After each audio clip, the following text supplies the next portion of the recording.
Clips. Yes, I'm gonna be in the fucking Mighty Mouse video.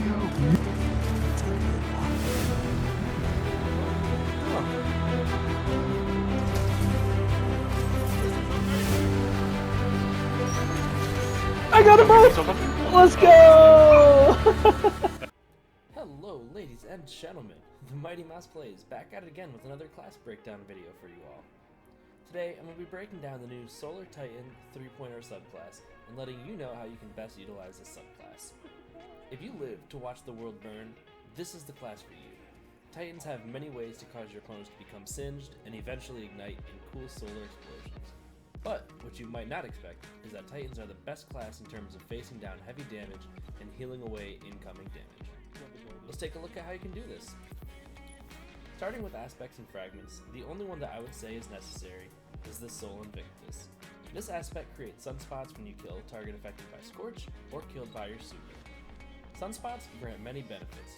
They boost your class ability recharge rates, grant you the restoration buff when you enter the sunspot, and extend the super duration of your super while inside of your sunspot. These provide you to not only have increased ability usage, but also allow you to stay in fights where you would otherwise need to run away. I found that the Loreley Titan helmet has the best synergy with the Titan Solar 3.0 because it creates a sunspot when you have your shield cracked or when you pop your barricade ability. This gives Titans a huge amount of survivability from scenarios where they would otherwise need to disengage. Let's look into the Roaring Flames aspect next. This grants up to 3 stacks of Roaring Flames, which is a damage buff for your solar abilities. After testing this buff in more depth, I found that it isn't as useful as I would have thought. At 3 stacks of Roaring Flames, my fusion grenade was not able to kill another Guardian unless they had 4 resilience or less. The issue becomes that many people now run high resilience as it's going to help counter flinch, which will cause many of your buffed grenades or throwing hammers to miss the one-shot capability, which is the fantasy behind a buff like Roaring Flames. There is some utility for this aspect through build crafting, however, this is very situational. While this aspect may lead to some fun moments, I personally found them to be too few and far between to want to run. Which is why I chose the Consecration aspect as my second aspect. This new Titan melee ability can one-shot multiple opponents with a full connection, but this wasn't easy to pull off. After sliding, you can use your melee to release a wave frame-like burn forward that will scorch targets. Once you're in the air, you can follow up the slide with a slam that will ignite any scorched targets. While this is a somewhat slow ability, this has some very satisfying potential for multi-kills and one-shots.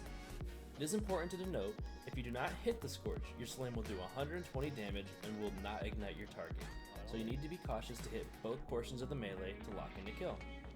Next, let's move to the fragments I choose to run. The Ember of Torches, where powered melee attacks will make you radiant, buffing your weapon damage. The Ember of Searing, where killing Scorch targets will grant melee energy. The Ember of Beams, where solar supers have increased aim assistance, which is very strong on the Burning Maul. And the Ember of Wonder, where rapidly defeating opponents with ignition will create an orb of power. Got one. As always, when choosing your fragments, pick the ones that will either help boost the stats you prefer, or will give you the boost to your gameplay that you enjoy. Let's go. When looking into the supers, both are great supers but are 2 different styles. The Burning Maul is a great close-range super, where you can either hit them directly with the hammer, or send a burning wave that will strongly track your opponents. The hammers are thrown projectiles, however, that will track opponents. This super has more range than the Burning Maul and is a little bit safer because it's a thrown projectile. But the Burning Maul has a faster cooldown when this is a 1025 base cooldown compared to an 820. In terms of class ability, I typically run the Towering Barricade, as it's better for covering revives and trials, and shutting down lanes by giving yourself a piece of mobile cover. The Rally Barricade is nice with the Loreley Splendor, which is what I'm running, as you get your health regen even when being able to peek over it, and it gives you a more aggressive option, but at the end of the day, the Towering Barricade just feels a little bit safer.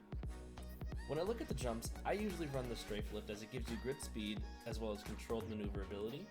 The only other option I would consider is the Catapult as it gives you a strong burst of momentum, but over a long distance, it's not as fast as your Straight Flag.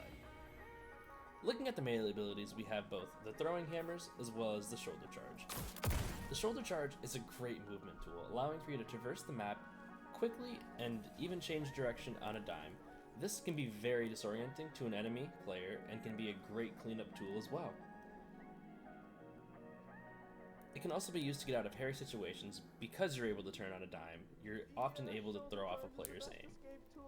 The throwing hammer does decent damage and gives you a chunk of health if you pick it up after hitting an enemy, and it is a very good combination tool with a weapon like a hand cannon.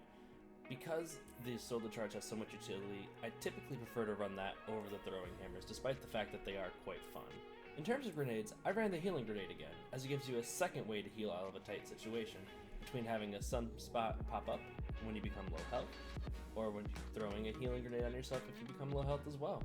Both are two different options to heal you out of a tight situation where you're taking a lot of incoming damage, as you can see here. This can help you easily out-heal a lot of enemy damage, and can make you the master of healing as well as burning. All other grenades are nice, as I would typically run the Fireball as a backup because of its fast cooldown. It is a great opener and cleanup tool for many fights.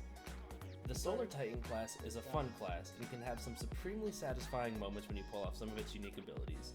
However, I did find this not to be the most meta of options, as the utility of a bubble with overshields is so strong currently. But for those of you who love to watch the world burn, this is the class for you. I hope that you're all able to learn something fun today, and can better utilize Titan Solar 3.0 going forward. Thank you for sticking around until the end, and if you like what you saw, please go ahead and subscribe for more. As always, stay smooth, Guardians.